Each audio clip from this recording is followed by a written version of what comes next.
Alien Admirals counted every human warship. One stealth supercarrier decloaked in a sector marked empty. Admiral Carvin pressed a cobalt enamel pin into the black chart tile and felt its magnet catch. The sector lamp beside Lacuna Verge stayed dark. Around the command table of the Ember Ledger, the other Tamarq admirals watched the final human icons settle into place. 38 warships, not 37 with one delayed by transit, not 39 with a reserve hiding behind a customs exception. 38 hulls, each identified by drive wake, mass declaration, and the mutual registry both sides had signed after the border scare at Darren's Belt. Carvin tugged once at the loose thread on his left cuff and stopped himself from doing it again. He had spent half his career teaching junior officers that certainty should come from methods, not mood. Today the method was clean. "Read the count," Admiral Ravixa Deham said from the opposite side of the table. The operations clerk did not look up. 38 solar mutual fleet warships inside the wider theater, all matched to declared hull identities, all drives accounted for. Ravix's mouth tightened in satisfaction. Then they have no reserve. Carvin looked again at Lacuna Verge. The sector was a long crescent of dim charged dust between the Tamarq patrol boundary and the neutral shipping lane. The Pact's navigation atlas marked it empty because there were no stations, no moons worth mining, no registered traffic, and no active military beacons. It was the sort of place admirals liked because a blank space on a chart simplified arguments. A tiny needle on the table's magnetometric strip leaned toward the dark tile. Carvin noticed because it had leaned the same way during the morning watch. "Local field," he asked. The clerk touched a control. "Within forecast, the star's magnetotail is uneven today." "Record it." Ravixa gave him a sideways glance. "You think a compass needle is hiding a fleet?" "No," Carvin said. "I think a compass needle is allowed to be wrong only after someone writes down why." That ended the joke before it became one. Behind them, bridge crew moved through ordinary routines. A deckhand replaced a gray maintenance cloth under the edge of a cooling vent. Someone broke a square oat biscuit in half over a cup of bitter leaf tea and swept the crumbs into a palm. The flag bridge smelled faintly of hot insulation and food spice, both stronger than usual because the Ember Ledger had been holding combat readiness for most of the day. The reason for that readiness moved across the lower display, a neutral grain convoy approaching the disputed corridor. Human escorts held the convoy's outer edge. Tamarq patrol ships held the inner boundary. No one had fired. No one had crossed the formal line. Yet the Pact's civilian ministers had ordered the Admiralty to close the corridor until a sovereignty hearing could be completed, and the humans had answered that neutral food traffic would continue. Carvin had expected bargaining. Instead, Commodore Celeste H. Wang appeared on the main screen in a dark blue uniform with no visible decorations beyond her rank bars. Her background was plain: bulkhead, handrail, a clipped paper checklist, nothing theatrical. "Admiral Jer," she said, "the convoy enters the lane on schedule. The lane is under temporary Tamarq closure. It is neutral under the Standing Compact. That interpretation is disputed. So is yours." Ravixa shifted, but Carvin raised 2 fingers before she could speak. "We have identified every human warship in theater," he said. "Your escorts cannot force this issue without exposing other human routes. I am giving you room to step away before position becomes obligation." H. Wang's eyes moved briefly, as if reading something off-screen. "We are not here to force Tamarq territory," she said. "We are here to keep food moving through a neutral lane. You do not have the force to do both. Then do not make force the test." The transmission ended on Carvin's request, not hers. He preferred it that way because it left the next decision on his bridge. Ravixa leaned over the table. "She knows we counted them. She knows we told her we counted them." She did not deny it. "No." Then this is theater. Carvin pulled the cobalt pin out, turned it once between his fingers, and set it back into Lacuna Verge. The magnet clicked. He disliked theater that required an enemy to behave stupidly. Human officers had not earned that reputation. Their escorts were smaller than most Tamarq line cruisers, their doctrine favored dispersed formations, and their public fleet registry was almost irritatingly complete. If H-Wang had chosen to continue, she believed something in the situation favored her. That did not mean a hidden battleship. It could mean politics. It could mean neutral pressure. It could mean she expected Carvin to refuse an order he had not yet refused. He asked for sustainment reports on the human escorts. The answer arrived, with a small inconsistency. One human destroyer on the convoy's upper flank had replaced a damaged radiator panel since the last visual sweep. Another showed fresh maneuvering propellant above the level expected from its logged tanker visit. Neither discrepancy was impossible. Both were annoying. "Where did they service?" Carvin asked. The logistics officer frowned at her display. "No known depot in range." "Ship-to-ship transfer." "Possible, but none appears in the traffic record." Ravixa folded her arms. "Civilian tender." "Which tender?" The question stayed open. Carvin ordered no search. A search would have looked like panic, and there was still no evidence of deception. Instead, he changed the patrol geometry. Tamarq ships opened a wider arc around the convoy, leaving every captain more reaction room. If the humans intended a sudden maneuver, space would expose it. The convoy kept coming. At the next watch change, the magnetometric needle leaned toward Lacuna Verge again. This time, the clerk did not wait to be asked. Still within natural variance. Carvin stared the tiny sliver of metal. "Is the direction changing?" "No, Admiral. Natural variance usually wanders." The clerk checked older traces. Magnitude wanders, direction does not. Ravix's voice lost some of its amusement. "Mass. Not from this instrument." "What then?" "Induced field alignment. Weak." Carvin asked for an independent navigation buoy to compare. The buoy reported the same lane. That was the first moment the clean count stopped feeling clean. Not wrong, not yet. The 38 human warships remained exactly where the registry said they were. But an empty sector should not make two independent compasses prefer the same direction for no declared reason. Carvin opened the auxiliary registry. The list was long and dull. Tankers, hospital craft, repair ships, courier cutters, survey platforms, mobile depots. Most were nowhere near the disputed lane. He filtered by theater, then by mass. 3 entries remained. One was a hospital ship docked at a neutral station. One was a fuel barge, moving under escort 2 systems away. The third line carried no current position.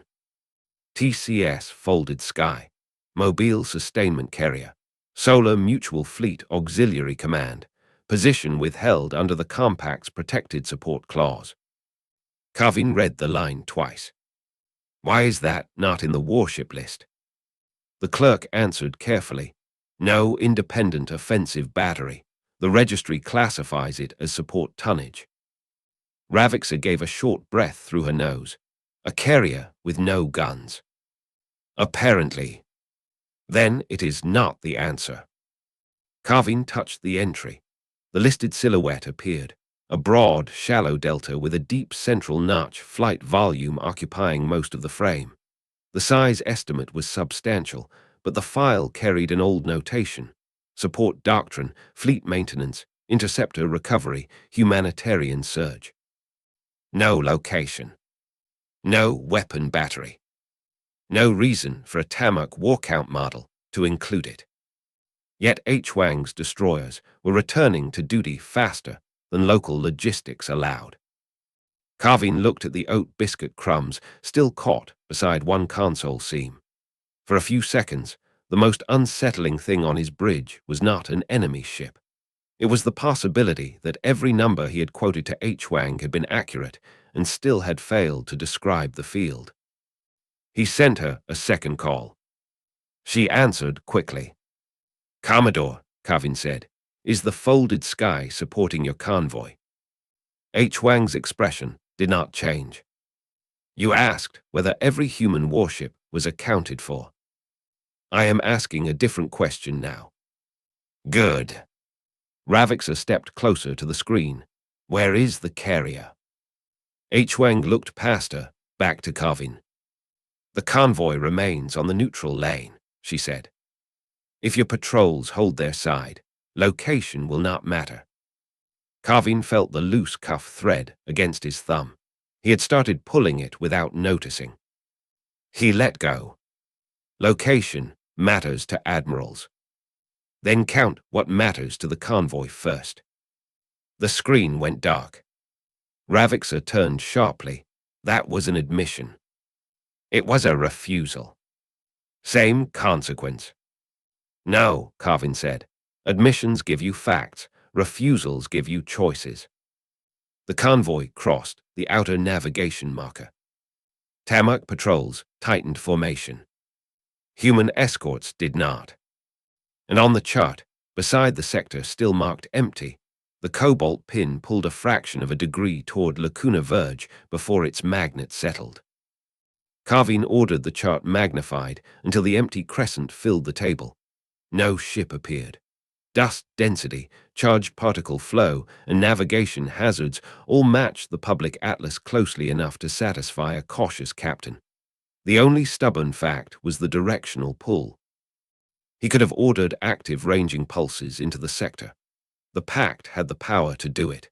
He did not, because active ranging across a neutral boundary would turn a question into an incident before the convoy had violated anything. "Passive observation only," he said. Ravixa looked dissatisfied. "If something is there, passivity helps it.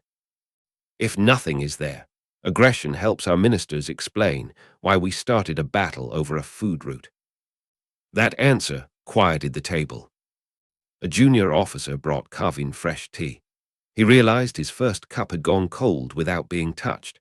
He took one swallow, set it beside the enamel pin, and watched HFY's escorts spread wider around the grain ships. They were not forming an attack wedge. They were making room. For what, Kavin could not tell. Then the logistics display updated again. The destroyer with the replaced radiator panel transmitted a readiness notice. Its repair timestamp fell inside a period when every known human service vessel had been elsewhere. Kavin stared at the timestamp until the last of his certainty shifted. The fleet count was still correct. The conclusion built from it was no longer safe. By the time the convoy cleared the outer marker, Kavin had stopped using the word empty in his orders. He called Lacuna Verge unresolved space instead. The change irritated Ravixa. "You are revising doctrine, because one auxiliary ship lacks a position tag. I am revising a sentence, because the sentence claimed more than we know. We know their combat strength. We know their registered warships." Ravixa pointed at the human icons. "That is combat strength." Kavin did not answer. He had spent too many years inside fleet planning rooms to confuse repetition with proof. He asked operations to model the human escorts without local resupply. Their endurance window came back short. Then he asked them to include a mobile sustainment platform of the folded sky's listed capacity. The human formation changed without adding a single warship. Patrol coverage lengthened. Damaged escorts returned sooner. Interceptors could cycle farther from their parent hulls. Ammunition limits stopped forcing predictable rotations. The same 38 ships became harder to pin to a schedule. Ravixa studied the projection. A support hull cannot defeat a line fleet. "No," Kavin said, "but it can change how long a line fleet remains a line fleet." He ordered the model saved. A Tamarq courier frigate on the southern arc reported another oddity soon after. Its passive field compass had drifted toward Lacuna Verge while crossing the charged dust boundary. The captain had corrected automatically and almost failed to mention it. Carvin had the raw navigation trace sent to the Ember ledger. The trace showed no ghost ship, no hidden mass marker, no impassable reading. It showed only the same small preference in direction. The clue was easy to ignore. Carvin asked the Science Watch what could cause it. Natural current alignment, the specialist said, or a large controlled field using the current as a return path. Can you distinguish them passively? Not at this distance. Then do not guess. The specialist nodded. Ravixa waited until he had stepped away. You are giving HFY too much credit. I am giving physics credit. She is using your caution. Perhaps caution is still cheaper than replacing ships. The convoy moved deeper into the lane. Tamarq patrols matched it. The two formations were close enough now that individual hull markings could be resolved through optics. Carvin watched a human escort roll gently to keep its radiator vanes away from charged dust. The maneuver was precise, almost domestic in its lack of drama. Then a maintenance craft emerged from nowhere beside it. Not a warship, a squat service shuttle, copper gray, with folding arms and a boxy cargo belly. It appeared at the edge of the dust crescent, crossed to the destroyer, locked on for less than a minute, and detached. Before Tamarq Optics could backtrack its approach, it turned toward Lacuna Verge and disappeared against the background. Ravixa straightened. Track it. We are, Operations said. The shuttle's transponder identified it as Solar Mutual Fleet Auxiliary Service. Its path ended at the dark sector boundary. There was no station there. Carvin felt the old certainty crack cleanly at last. Not because he had seen the folded sky, he had not. Because a support shuttle had performed an ordinary job and returned to a place his map insisted contained nowhere to return to. Remove empty from the tactical overlay, he ordered. The operations clerk hesitated. Admiral, the Atlas classification is automatic. Then cover it. The clerk placed a neutral gray mask over the word. Ravixa looked at Carvin. That will be noticed in the after-action record. I hope so. A message arrived from Pact Command before either could say more. Civilian ministers wanted the corridor closed before the grain convoy reached the central junction. They authorized a compression maneuver. Tamarq ships could narrow the lane, force the convoy to slow, and compel the human escorts to choose between stopping and crossing the boundary. No firing. No boarding. Pressure without bloodshed. It was exactly the sort of order Carvin would normally have preferred. Today it depended on knowing how much space the humans could control. He called HFY again. We have orders to narrow the lane. Then you will create a collision risk. Our ships can hold formation. So can mine. The grain haulers are not naval hulls. Slow them. They are carrying perishable cargo under neutral schedule. Ravixa muted the channel from the Tamarq side. She is making food into a shield. Carvin unmuted it. No, he said. She is reminding us why the lane exists. HFY heard him. Her eyes sharpened slightly. Carvin continued. Commodore, I will delay compression if you identify the support platform operating from Lacuna Verge. Ravixa turned toward him in disbelief, but he kept his attention on the screen. HFY said, You already found the relevant registry entry. Registry is not position. Position is exactly what the Protected Support Clause does not require us to disclose. You are using that clause in a military confrontation. We are using it while escorting civilian food. Carvin glanced at the gray mask, covering empty. What happens if I proceed? H. Wang rested one hand on the rail beside her. You will learn whether your count answered the question you asked it to answer. The channel closed. Ravix's voice came low. Authorize the compression. Carvin did. He did not do it to call H. Wang's bluff. He did it because the pact had a legitimate order, because the maneuver remained reversible, and because an admiral who abandoned every plan at the first unknown would soon become useless.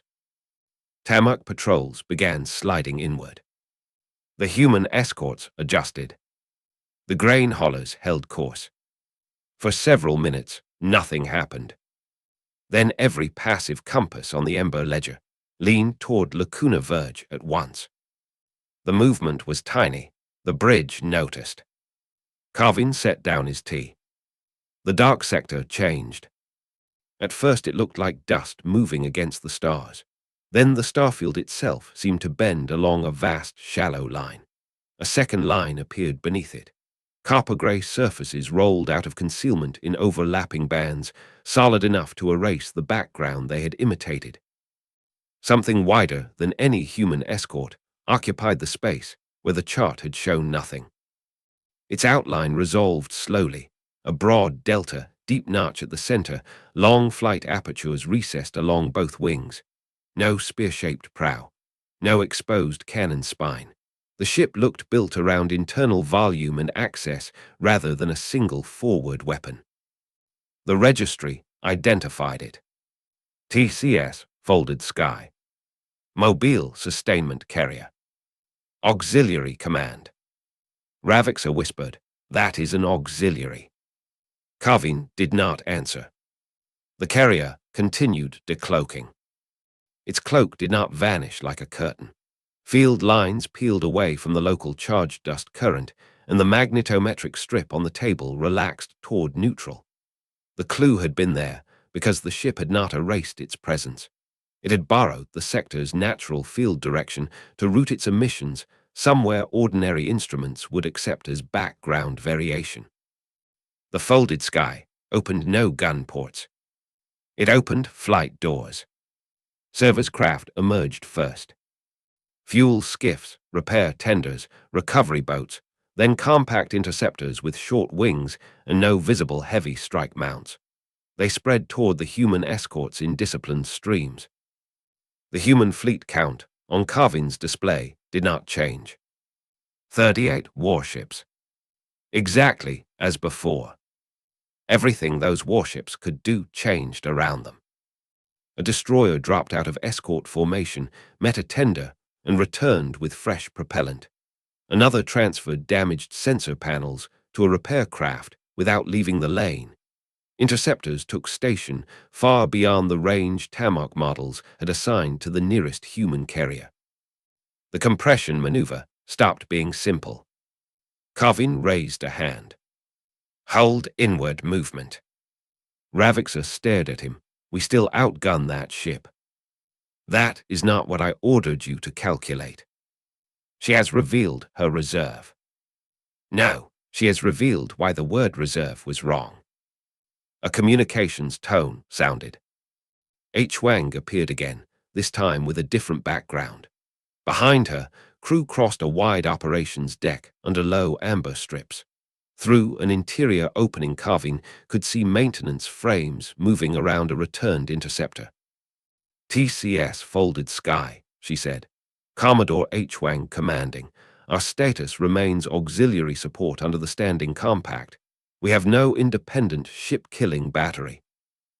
Ravixa laughed once, without humor. You expect us to believe a stealth supercarrier is not a warship. I expect you to read the registry your staff already read. You concealed it. We protected its position under a clause your government signed. You brought it into a disputed corridor. It was already here before your closure order.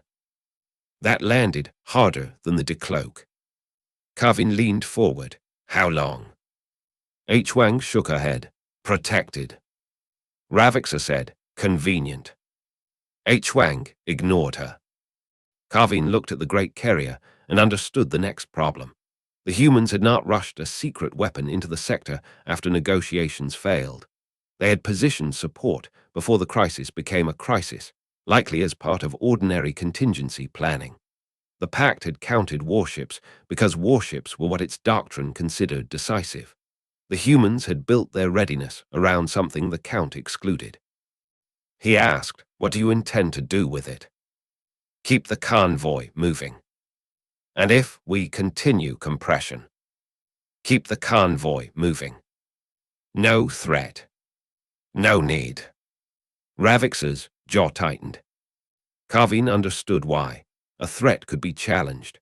A calm statement attached to visible capability was harder to dismiss.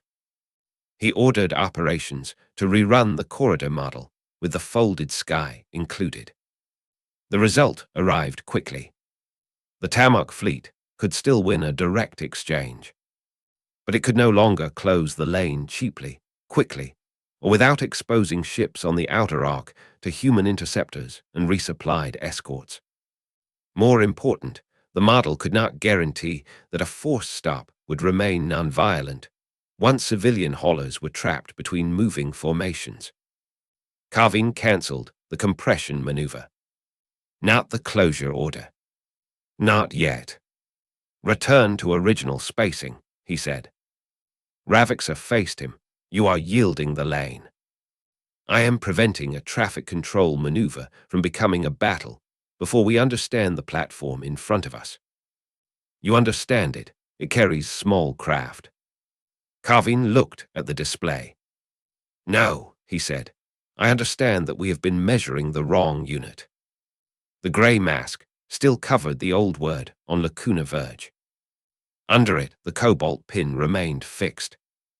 Cancelling the compression bought Kavin time, not peace. Pact Command answered within minutes. They cared that a human military vessel had appeared inside a sector the Admiralty had reported clear. Their new instruction was narrower and more dangerous. Establish whether the carrier could actually protect the lane, then restore closure if it could not. Ravixa approved of that wording. Kavin did not. A test conducted by warships was rarely understood as a test by the ships being tested. He moved from the chart table to the forward tactical pit, where the displays showed real separation instead of clean political borders. The grain convoy occupied a slow central ribbon. Human escorts curved around it. Tamarq patrols held outside them. The folded sky remained in Lacuna Verge, fully visible now, its copper-gray flight doors opening and closing as support craft cycled through. "What can we do without firing?" he asked. Operations proposed a feint against the upper escort. Ravixa suggested active target locks. The Science Watch suggested a dense passive sweep to map the carrier's cloak geometry if it tried to vanish again. Kavin rejected all three. "Send a fast patrol across the edge of its support envelope," he said. "No weapons lock. No approach to the grain ships. Make them choose whether to react." Ravixa frowned. "And if they do nothing?" "Then we learned something." The patrol accelerated. H-Wang reacted before the human destroyers did. Interceptors lifted from the folded sky and moved into a broad screen, not toward the Tamarq ships, but across the line between the patrol and the convoy. Their formation looked loose until Kavin overlaid projected interception paths. Every route toward the grain haulers crossed at least one human response lane. The Tamarq patrol turned away without incident. "Range?" Kavin asked. The answer was farther than their pre-Decloaked model had allowed. Ravixa said, "They are spending fuel to impress us." A support tender left the carrier, met the returning interceptors, and topped them off while they remained outside the main human formation. Kavin looked at her. Ravix's expression hardened. The folded sky was not merely carrying craft. It was moving the point from which those craft needed to return. Small tenders operated like temporary routes, extending the carrier's reach without exposing the carrier itself. None were individually impressive. Together, they made the battle space less dependent on where Kavin thought the center was. He requested the old human registry notes. A translation officer brought them to his console. The protected support clause had been negotiated years earlier, after humanitarian fleets complained that publishing exact positions of hospital and mobile repair assets invited raids. Tamarq diplomats had accepted the language because auxiliary ships were not considered strategically decisive. That sentence sat in the notes like a trap nobody had intended to build. Carvin read it twice. Ravixa saw it over his shoulder. Legal cleverness. No, we wrote the assumption ourselves. They exploited it. Perhaps, but exploiting a rule is different from violating it. You are defending them. I am trying to understand what I may have to fight. That silenced her. The next pressure came from outside the bridge. Pact Command authorized Ravix's battle group to perform a limited weapons demonstration against an unmanned human navigation marker near the corridor edge. The target was replaceable. The shot would not cross near civilians. The ministers wanted proof that the folded skies interceptors could not protect everything. Carvin considered refusing. He did not. The order remained lawful, bounded, and tactically coherent. If he rejected every controlled probe, the political command would eventually send someone less careful. Single demonstration, he said. Target only the marker. Abort on any civilian deviation. Ravixa took control. A Tamarq cruiser fired. The missile was fast enough that Carvin expected the nearest human destroyer to engage. It did not. The folded sky changed instead. Its outer skin shimmered along one wing. The same field behavior that had hidden the carrier bent outward in a narrow corridor. The missile's targeting return shifted sideways, not enough to send it wild, only enough to make the unmanned marker appear displaced. A human interceptor crossed the altered path and released a compact defensive burst. The missile lost guidance and coasted harmlessly into open space. No human weapon pointed back at the Tamarq cruiser. Ravixa stared at the track. They used the cloak as a targeting screen. Carvin nodded. One capability, a second use. That mattered more than another battery would have. H-Wang called. Carvin accepted. Your demonstration is complete, she said. It is. If you repeat it, we will continue defending the lane. No retaliation. You fired at a marker. Ravixa stepped into view, and if next time the target is your carrier. H-Wang looked at her for a moment. Then we will defend the carrier. Nothing in her tone promised vengeance. Carvin found that more credible than anger. He ended the call and sent Pact Command the result. The folded sky could extend defensive coverage, use its cloak field to distort targeting locally, and sustain interceptors beyond normal endurance. The human fleet had not increased in warship count. Its practical readiness inside the corridor had increased sharply. The ministers answered with a new demand. Drive the carrier out of Lacuna Verge. Ravixa smiled. Carvin read the order. It did not authorize attacks on civilians. It did not authorize unrestricted fire. It did authorize force against the carrier if H-Wang refused to move. Carvin called her before issuing any maneuver. Commodore, you are ordered to withdraw the folded sky from Lacuna Verge. By whom? The Tamarq Admiralty Pact. That sector is not Tamarq sovereign space. It lies inside the temporary closure volume. A closure you declared after we were already present. You know I cannot accept that as decisive. I know. Her answer carried no accusation. That made the next words harder.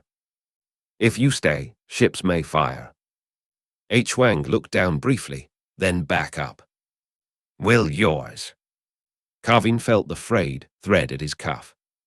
If ordered, and if the target remains military, yes. Thank you for answering clearly. Ravixa watched him, as though honesty itself had conceded ground. H. Wang continued, "We will not leave while the convoy is inside the corridor. Why tie a supercarrier to grain ships? Because the grain ships cannot cloak." The line was simple. Carvin looked at the convoy icons, slow and bright in the center of the tactical pit. "What are you willing to risk for them?" "The carrier."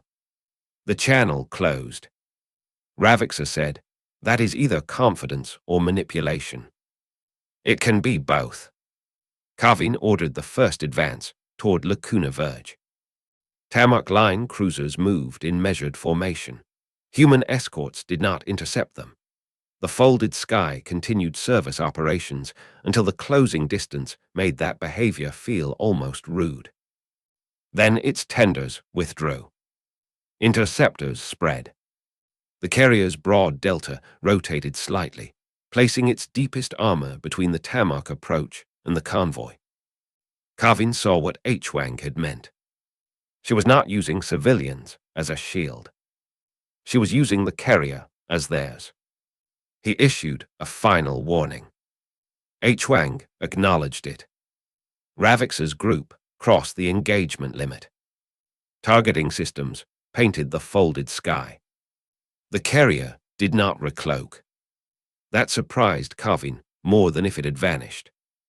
Its great advantage was concealment, yet H. Wang surrendered that advantage at the moment it could have protected her ship. By remaining visible, she gave every Tamarq captain a stable military target and kept their attention away from the grain haulers. "Hold fire," Carvin ordered. Pact Command demanded a reason. He gave them one. The carrier was complying with the convoy's neutral course and had not threatened Tamarq territory. The ministers overruled him. A limited disabling strike was authorized against the folded skies outer flight systems. Ravixa received the order at the same time. "Permission?" she asked. Carvin looked at the human carrier. He could refuse and fracture command. He could obey and risk proving H. Wang right in the most expensive possible way. "Outer systems only," he said. "No reactor line, no bridge line. Fire when the convoy is clear of projected debris." Ravixa waited. The grain ships moved. A square oat biscuit sat untouched beside Carvin's tea. The debris projection cleared. Ravixa fired. The first Tamarq salvo crossed the dark. The folded skies field skin flexed, redirecting target returns just enough to spread the missiles across separate approach lanes. Interceptors met them in disciplined pairs. Defensive bursts flashed. Several missiles lost guidance. Others broke apart under point defense before reaching the hull. One struck the carrier's outer wing. Armor panels folded inward around the impact. A flight door stopped moving. The folded sky did not fire back. Instead, a human recovery craft launched from a different bay. Carvin followed its path and realized it was not heading toward the damaged carrier. A Tamarq patrol ship had lost drive control after flying through fragments from its own intercepted missile. It was drifting toward the civilian lane. The human recovery craft reached it first. Lines attached. Thrusters fired. The disabled Tamarq ship began moving away from the grain convoy. Ravix's face changed. Carvin did not speak. The human carrier was under attack, and part of its response capacity had been spent rescuing the attacker. Pact Command sent another order. "Continue pressure. Force withdrawal before the convoy reached the central junction." Ravixa read it and recovered her voice. "They cannot shield the convoy, rescue us, and protect themselves forever." Carvin watched the recovery craft tow the Tamarq patrol ship toward safe space. That was a reasonable argument. It was also the next assumption H. Wang was inviting them to test. He hated that he could not yet prove it wrong. The folded sky opened every undamaged flight door. not with a dramatic rush. With routine timing. Tenders moved out first. Interceptors followed. Repair craft took station beside damaged human escorts. Recovery boats spread toward both fleets. The carrier's support pattern widened until the tactical display stopped looking like two lines facing each other and started looking like a web laid across the corridor. Ravixa pointed at the screen. There, they are dispersing. That is the limit. Carvin's operations clerk looked up. No, Admiral. A new set of vectors appeared. The dispersed craft were not retreating from pressure. They were taking positions along every approach Tamarq command had prepared for the next advance. The folded sky had turned the test into a map of its own reach. And Pact Command, seeing the same display, ordered all available battle groups forward at once. All available Tamarq battle groups moved, and the corridor became too crowded for anyone to pretend the confrontation was still a traffic dispute. Carvin watched vectors tighten around the folded sky. Ravix's cruisers approached from the upper arc.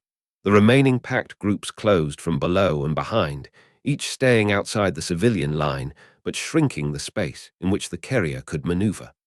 The grain convoy continued toward the central junction at the same stubborn speed. H-Wang did not call. She had already answered.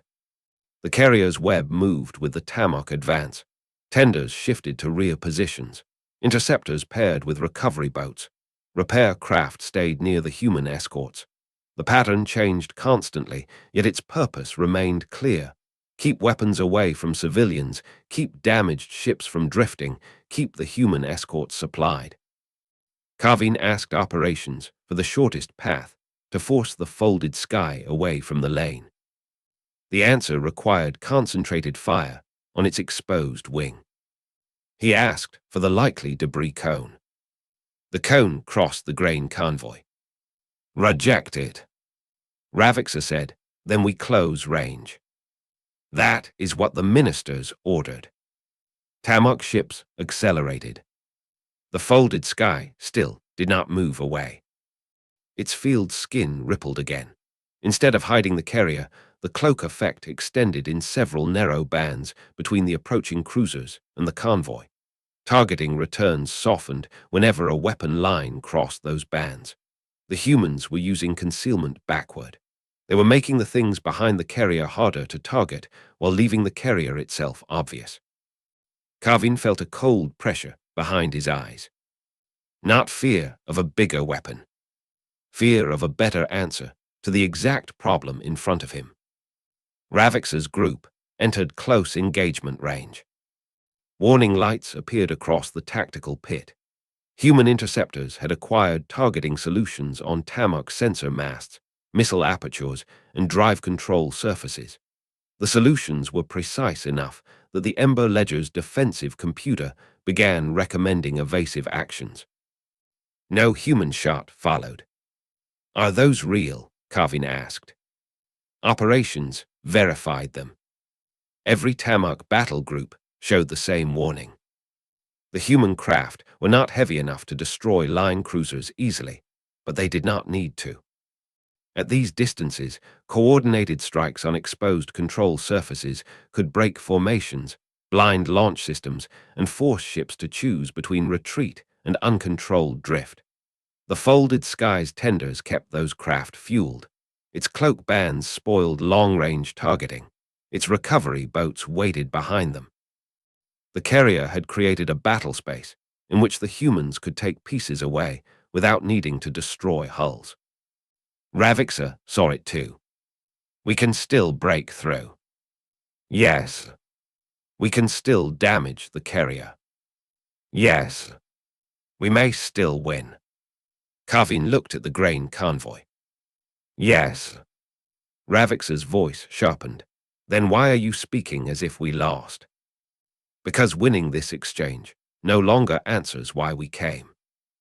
The ministers had ordered a corridor closed. The Admiralty could probably close it if it accepted enough damage and risked enough debris. But the folded sky had made the price visible, and that price now included the possibility of striking neutral food haulers while human craft were actively pulling damaged Tamarq ships away from them. Another targeting alarm sounded. Carvin silenced it. He had not eaten since before the first count. The square oat biscuit still sat beside his untouched tea, dry at the edges. He picked up half, chewed it while the two fleets closed, and found the ordinary act almost absurd.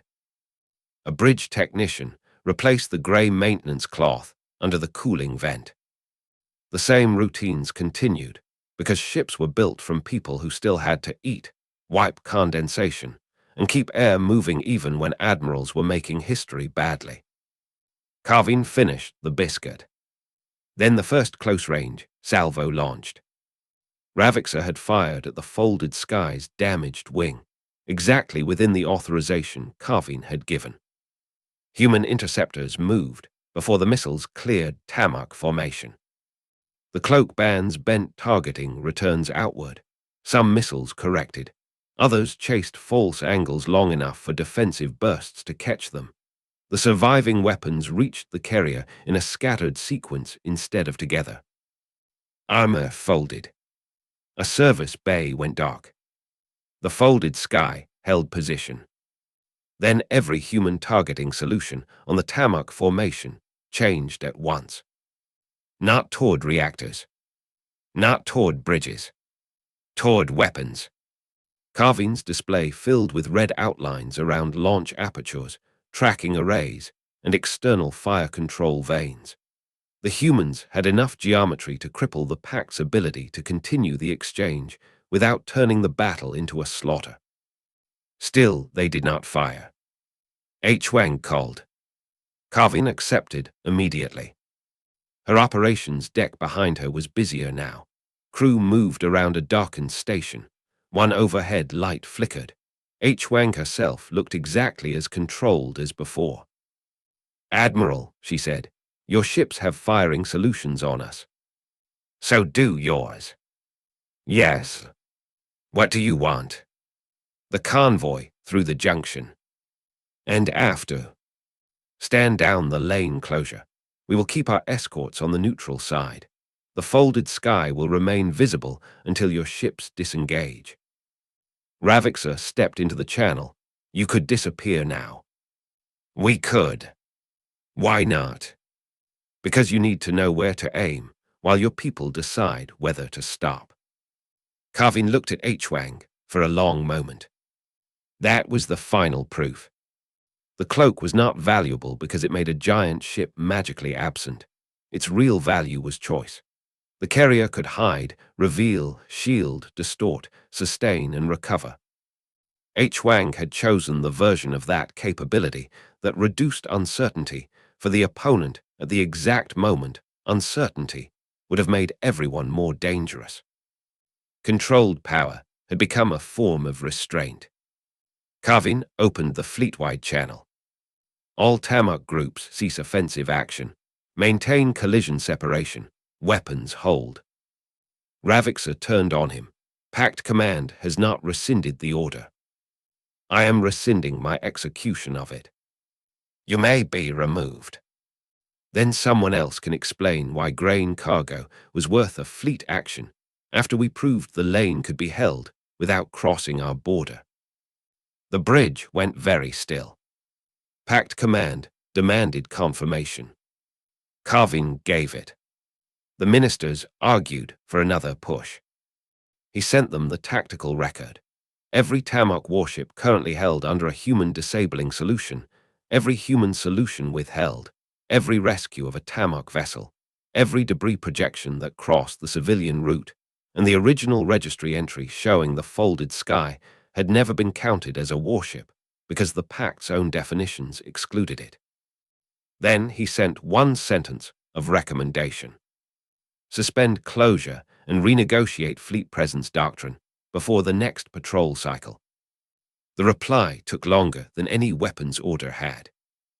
During the wait, the grain convoy reached the central junction. Human escorts turned with it.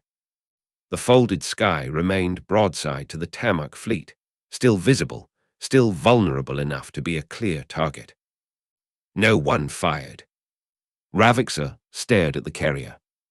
They knew we counted the registry. Yes. They knew the support clause would exclude it. Yes. So they planned this. Carvin shook his head. They planned to be ready. We planned to make readiness mean warships. Ravixer looked down at her own tactical warnings. After a while, she ordered her battle group to safe its launchers. One by one, the other admirals followed. Pact Command returned with provisional authority. The corridor closure was suspended. That was not surrender. Tamarq sovereignty claims remained under review. Human escorts would not cross the Tamarq patrol boundary. The grain convoy would continue under neutral navigation law. Both sides would establish a temporary separation line until negotiators met. The important change came in the second paragraph. Future force assessments could no longer use registered warship count as a complete measure of military presence. Mobile sustainment carriers, protected support assets, and distributed recovery capacity would be assessed under a separate strategic readiness category. Exact protected positions would remain confidential, but any party operating such assets inside a disputed theater would declare their capability class before demanding or enforcing a closure. H. Wang accepted the terms. She added one condition. The new declaration could not be used to target hospital, repair, or relief assets. Carvin agreed.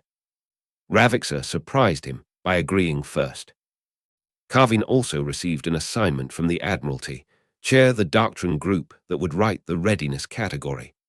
Ravixer read the notice, glanced at him, and smiled without mockery. His old model had not cost him command. It had become his responsibility to correct. The two fleets began opening distance. Human targeting outlines vanished from Tamarq displays as soon as each ship safed its weapons. Recovery boats continued working until the disabled patrol vessel could hold its own course. A human tender returned a loose external panel it had recovered from the Tamarq ship, placing it gently into the patrol's cargo cradle before turning away. The folded sky did not recloak. Its crew repaired the damaged outer wing in plain view. That choice made the ship look less mysterious and more consequential. Carvin could see service arms moving, interceptors returning with empty defensive magazines, technicians crossing lit maintenance frames. The supercarrier was not a hidden throne. It was a workplace large enough to keep a fleet functioning. Hours later, after the convoy cleared the junction and both formations had withdrawn to agreed positions, Carvin stood again at the command table. His tee had been replaced. The loose thread still hung from his cuff. The grey maintenance cloth had been folded neatly beside the vent. Operations had updated the chart software, but Carvin asked for the physical tile as well. A clerk brought the Lacuna Verge insert from the old atlas. Empty was printed across it in hard white letters. Carvin turned the tile over in his hands. The Pact had not lied when it printed the word. At the time, there had been no station, no settlement, no declared traffic, no known warship. That was exactly the problem. The new tile arrived from the chart printer with a different classification. Unassessed. Beneath it, in smaller text, the neutral corridor remained open. Carvin removed the cobalt enamel pin from the old tile. Ravixer stood across the table. "Keeping that?" she asked. "Yes. As a warning." Carvin shook his head. "As a map pin." He placed the old empty tile in the archive tray. Then he pressed the cobalt pin into the corner of the replacement. The magnet caught with the same small click as before. The cobalt pin sat beside Lacuna Verge under a single word, unassessed.